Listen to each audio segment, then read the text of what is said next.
Looking like we got some rain coming. Wind's picking up, temperature's dropping a little bit, which is really nice because it's hot as hell in this friggin' shop. But yeah, just quick recap.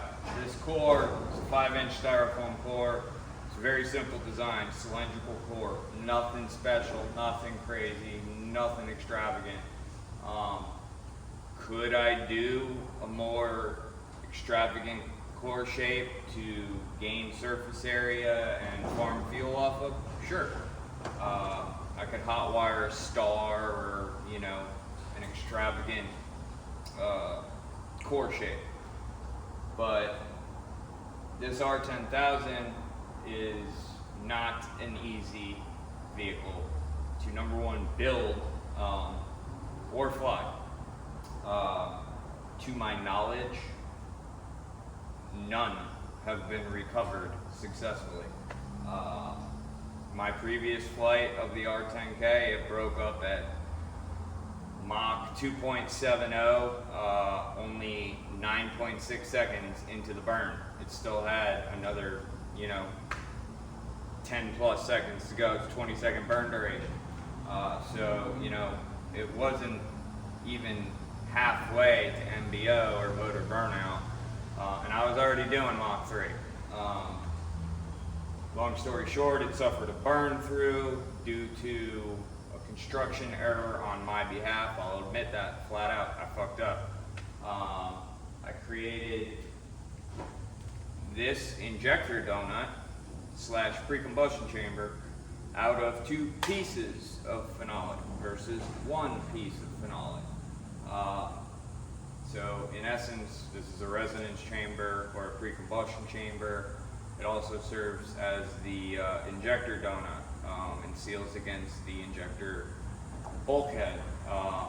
You got your main injector and then your 4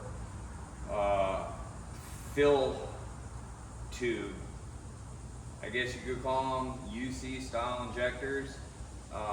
They really are used specifically to, number one, fuel the vehicle on the pad, and then when the vehicle lifts off, those tubes don't burn or burst, they get ripped out.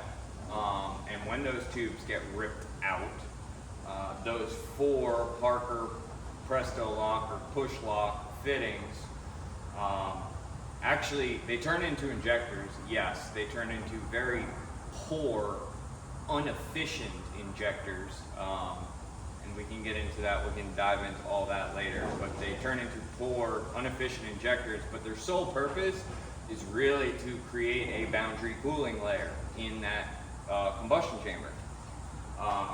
So in a nutshell, I screwed up. I made this out of 2 pieces of phenolic. It should have been constructed out of 1 piece of phenolic, and that flame front will weasel its way through the smallest crack, and basically once it finds that fissure, it will just eat its way through it. And actually, if you give me a second here, hold on, hold tight.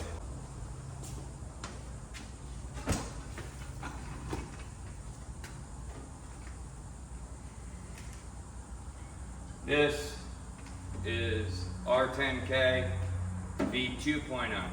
Okay, this is R10K V2.1. So this is version 2.0. It suffered a burn through.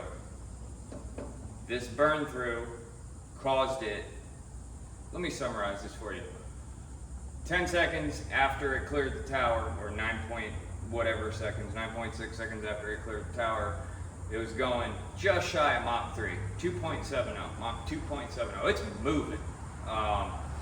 When it burned through. When it burns through, you now have hot, high pressure exhaust gas being jettisoned out the side of the airframe.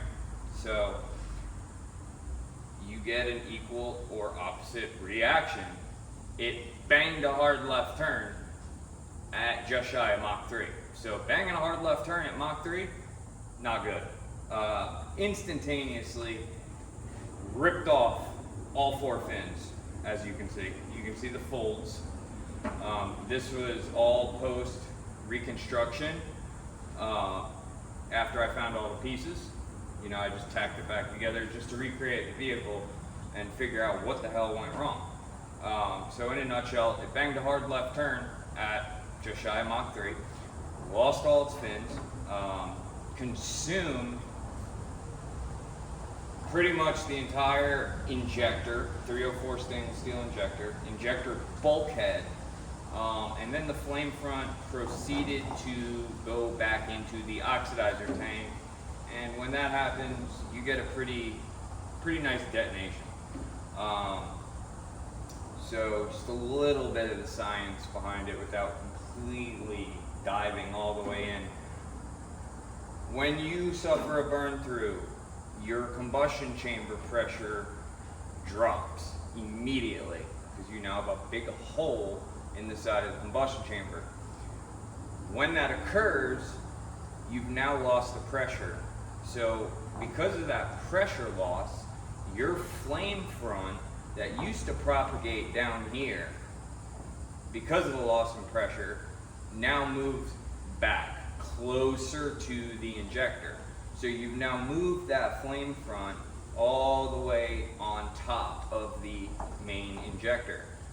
Because of that pressure drop and that flame front moving back, it turned pretty much everything it could into fuel. You can burn anything if you add oxidizer, okay? It burned the injector, it burned the bulkhead, it turned everything into fuel. It was a bad situation, but you learn. And that's just a quick summary of R10K 2.0, which we're going to avoid. So this is a great yard ornament. I'm gonna go get it back out there.